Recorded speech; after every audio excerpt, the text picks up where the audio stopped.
This has been terrific having Mel way over there, thousands of miles away, back again. Hi, Mel. Listen, it's good to have you back on the Dome of the Rock. We're still on the Dome of the Rock, and we want to continue with what you have been introducing to us.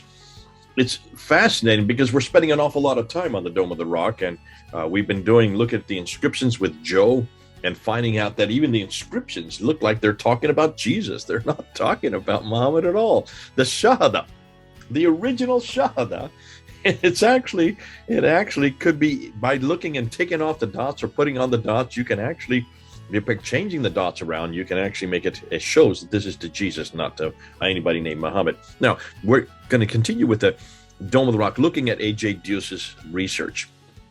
You have looked at it, you have researched it, you've unpacked it, and now you're communicating it to us. And thanks so much for coming on board. I know you're in contact with A.J. Deus. He is thanking you for the good work that you have done, and continue. In fact, he said, didn't he, Mel, he said to you, it's so good you're putting this stuff up because he doesn't have the time or the energy, nor does he have a platform that's large enough. He was saying that maybe only 50 to 60 people will read his papers, whereas tens of thousands will look at these videos. So in some ways, we're both doing each other a favor. Deus is doing the research.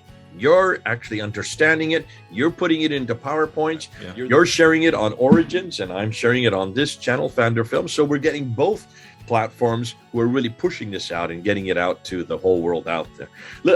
You're going to continue, though, because there's some more you want to bring up. And you're actually going to, I think, go back to the 7th century and tell us that nothing survived from the 7th century, which is, listen, this is going to blow everybody's mind because we've always been told, the narrative has always been, and it's not just the standard Islamic narrative, the academics have always said this, all of the academics in every school, that it was built in 691, 692, that those inscriptions we're looking at are the original part of the building. Not the outside, the inside, the ambulatories. You're going to even dispute that. Over to you. I want to see where you're going to go with this. This is going to be fun. Thanks, Mel, for coming on board. My pleasure. Okay, so I'm going to just share. All right, so before we get stuck in today, let's review what we've seen in the last two videos. So we've seen the absence of early attestations to the inscriptions. And why is this important? Inscriptions without attestations are artifacts without provenance. Now, if you go to an antique store and you try and buy an artifact that's supposed to be a few centuries old, the first thing you will ask for is provenance, some sort of proof that it was created at the time it's supposed to have been created. Now, unfortunately, without any witnesses to these inscriptions from the early centuries, how do we know that these are from the early centuries? All we know is the writing looks like it does, but that's not good enough evidence because anyone can copy it. The second thing that we saw was that the style of the mosaics was anachronistic. It looks like it came from a much later time. That to me is fishy. Obviously, there are sometimes exceptions to the rule. Sometimes mosaics can be ahead of its time. But when we look at it in the context of all the other evidence, it kind of builds a case for it not being from the 7th century. What we're looking at now today is then how unlikely that inscriptions could have survived from the 7th century had they existed. Okay, so there are two inscriptions that attest to the dome's restoration after an earthquake in 1015, 1016. The biggest threat to the notion that inscriptions and mosaics could have survived from the 7th century until today was an earthquake in 1015, 1016 that caused the dome to fall onto an enshrined rock. Two inscriptions attest to the restoration of the collapsed dome in 1022. And this is taken from A.J. Deus's paper. I've given you an example of a collapsed dome in Indonesia. So you can see how devastating an earthquake can be. If we think about the fact that there was a drum under the dome, and if that had collapsed, it would have caused colossal damage all around it, including the arcades, which contain the inscriptions. So is it likely that those inscriptions would have survived unscathed? Today's arcades with inscriptions rest on columns that had been replaced after the early ones were destroyed. A.J. Deus says the descriptions of the time are markedly different from the modern appearance. while the main walls appear to be the same with exact measurements given, the arrangement of the inner supporting columns is so different that another destructive event must have consumed weaker parts of the structure. So as you can see there, if the columns underneath were replaced, how is it that the arcades above, including the inscriptions, how would they have survived if the columns were replaced, they were destroyed? Now, imagine a house of cards, okay? Imagine what would happen if you have built a house of cards and you knocked the cards underneath. What do you think would have happened to the top deck?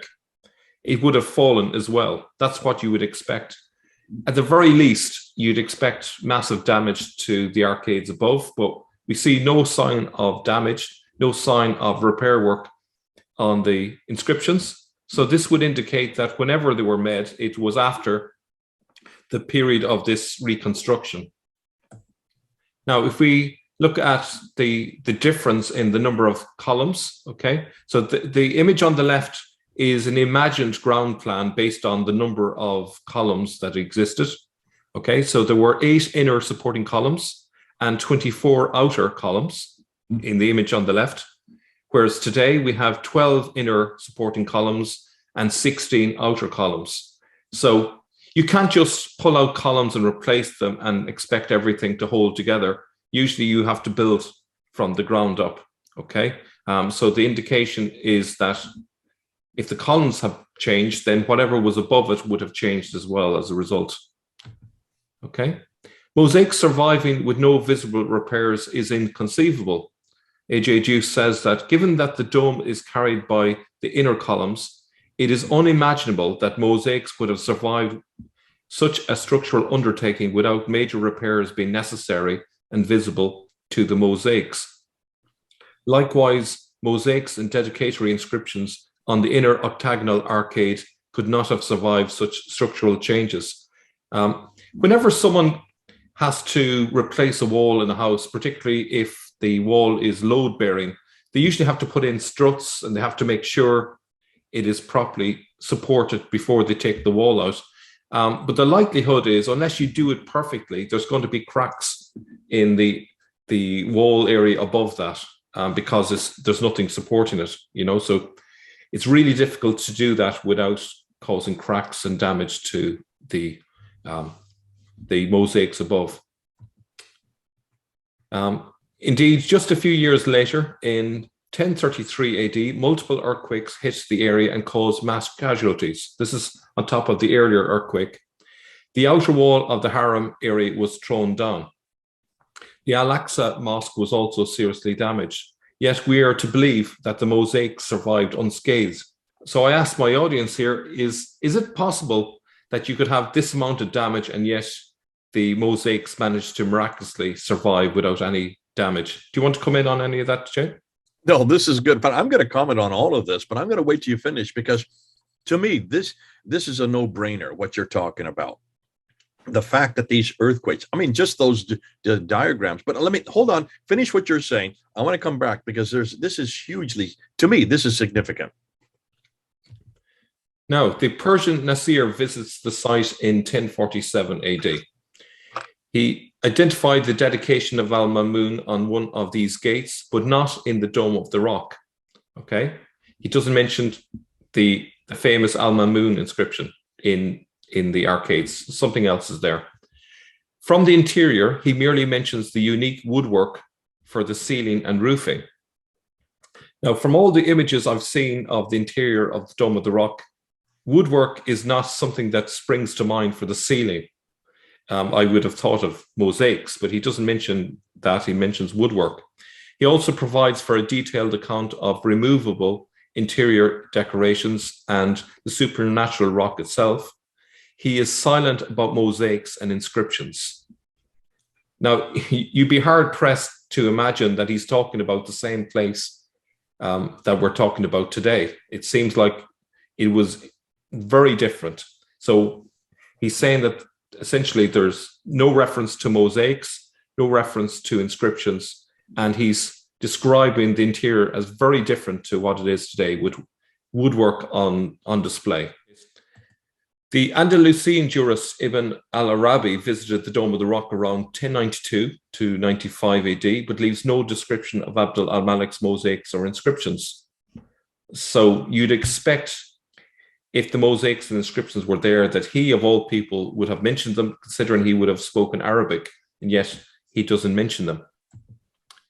In 1106, 1107 AD, we have the first mention of the interior mosaics. The Russian abbot Daniel visited the Holy Land in 1106 and left detailed descriptions that include the first mention of interior mosaics. While this is the first such description from shortly after the Crusaders had captured Jerusalem, it is too general an overview, and it does not mention the all-important inscriptions. Now, we have another witness, 1322, that describes dramatically different dimensions from the current Dome of the Rock. John Mandeville had supposedly been in Jerusalem around 1322. He testifies to having personally witnessed the Muslim rituals in the Dome of the Rock and describes the building as simple, just as commanded in the Bible, which A.J. Deus says, which would not be simple but richly decorated. But here is the key thing, is that he says it was twice as high as wide, the dominant exterior feature being marble pillars all round. It should be noted that the Dome of the Rock today is not twice as high as it is wide, but about 3/4 high as it is wide. So we're talking about a dramatically different building in 1322 from what it is today. We tried to draw the geometry of what was said. Given that the outer octagonal is documented, we are now looking at a sizable tower, double the height of the current structure. No one seems to see the mosaics or the inscriptions. So, as you can see, we're not really finding the sort of evidence that we would expect. There seems to be a lot of changes going on from century to century. What we would have expected is, at the very least, at least by the 12th century, we'd expect a clear reference to the inscriptions that says that Abd al-Malik, or at least al-Mamun, had created the Dome of the Rock. We don't see that. We see a vague mention of mosaics at this point, but there's no clear indication that it's the same mosaics as we have today. We also saw a description of the interior, which had mention of woodwork instead of mosaics as well. So there's a lot of confusing witness accounts here, but it doesn't really add up to a picture that we could say we have high confidence that there were inscriptions that had come from the 7th century. We can see that the Dome of the Rock had been reconstructed after earthquakes, and it is highly unlikely that any inscriptions, had they existed, would have survived all of that turmoil and destruction. So I'll hand it back to you, Jay. Well, this is highly damaging. To me, this is a no-brainer. I think this is quite easy. What you've pointed here, Mel.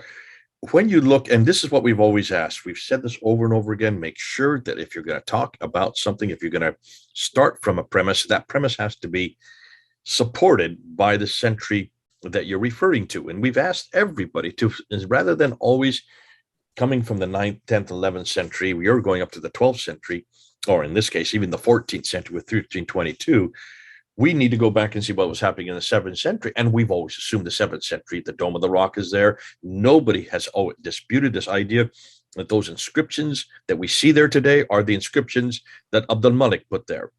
Now, suddenly, A.J. Deus is saying, hold on a minute, let's just go look and see what the people are saying. Let's just follow through. And you've done that. You've taken 1015 AD, the earthquake that happened there, that the dome, it fell to pieces and restored again in 1022. Newly refurbished columns are put there. And I think what is interesting, that picture of the two columns, I'll just put it up here again. See this picture of the two columns. On the one side, the inner ambulatory has been gone from 8 to 12 columns. So it's increased the number of columns between the old and the new.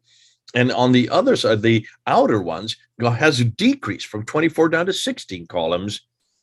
When you take and you refurbish columns, when you take out columns, you take that which they're holding up, and that the inscriptions are what they're holding up. And you cannot therefore say that the inscriptions were left intact. If there were any inscriptions, they would have been replaced completely between when those sets of columns were replaced. You went on to look at 1033, multiple earthquakes that hit. That when you have earthquakes, you have damage. These would have damaged inscriptions if they existed. 1047, the Persian Nasya, referring to wood, not even to the beautiful columns that are made out of, marble, and what other? Actually, yeah, I would just say that this is consistent with it being post an earthquake era. So you'd expect that if there was an earthquake just a couple of decades before that, you'd expect that there was no mosaics at that time, because probably the earthquakes would have damaged what was there. So you'd expect it would have taken a while before any mosaics would have been put there. Okay, so we're talking about 14 years earlier, not even a couple of decades, just 14 years earlier when the earthquake hit in 1033. We're now 1047. 14 years later, this Persian Nasya mentions this is woodwork, which would be something that would replace it. You start with wood, and then you bring the more permanent type of marble or other stonework that you would use. You went to 1092, and you talk about Al-Arabi. Says nothing about the inscription. That would be the first thing he would talk about. And it's not until 11, so we're talking the 12th century, that you have the Russian abbot Daniel, who refers to mosaics, but not inscriptions. What's interesting is you ended with 1322, John de Mandeville, saying that this was just a simple structure, and that actually the dome is twice as high as it should be today. So I think in conclusion, what I'm walking away from in this segment, in this episode, really are the fact that nobody seems to notice these inscriptions, which are on the outer arcade, on either side of the outer arcade. And these inscriptions, by virtue of the fact that they're so important, they are so pivotal to the whole message, the narrative that the Dome of the Rock is trying to make. With these earthquakes that have come out, the fact that you talked about the dome falling down in the earthquake. When the dome falls, when there's earthquake, the outer arcade where all the inscriptions are would be the first things to have been damaged. And even the fact that there are different columns in both the inner and the outer, the inner goes from 8 columns to 12 columns, proving that has completely changed. But more damaging than that are the outer column, the outer arcade. If the fact that there were 24 columns, according to one description, that has been reduced to 16 columns later on, that's where all the inscriptions are. If you change the columns, you change the inscriptions. To me, that's where the penny dropped for me when I was listening to you just now. And that's why it's fascinating that we don't get till 1322 when John of de Mandeville says it was simple, and not only that it was simple, but the dome was itself looks like it was higher than it was wider. It's a completely different dome. This is the 14th century. So if that is the case, where did the dome that we have now that we're looking at, when was it built? I'm not going to throw your fire on that, because I know you're going to talk about that, and I know Deus talks about that. But as we're up to the 14th century here, and we don't still have any clear indication that the dome we're looking at, the inscriptions we're looking at, were anything like what was there as late as the 14th century. This is 700 years after 600 to 700 years after Abdul Malik. Proof that we need to refigure everything we've talked about concerning how the Arabic changes, how the Quran changes, and how these verses within the Quran, because these are powerful verses. Chapter 4, verse 171, chapter 112. When were they actually introduced on the Dome of the Rock? We've always said that these were the antecedents to the Quran. Looks like it may be the other way around. Okay, this has been fun. This has been great. Can't wait for the next segment. Thanks, Mel, for coming on board. Now, people, you can comment. Go ahead and do so. We like to hear what you're saying, but please, don't start telling us we've been to the Dome of the Rock. We have seen what the inscriptions say. You guys are just lying because the inscriptions don't say what you're saying. Please understand, we're asking historical questions here, not content of the inscriptions you can read today. Basically, what Mel is saying is those inscriptions that you can read today were not there in the 7th century. As simple as that. They were added at a much later date. When? Hold on. We're going to answer that one in time. This is Mel and Jay, thousands of miles apart. Over and out.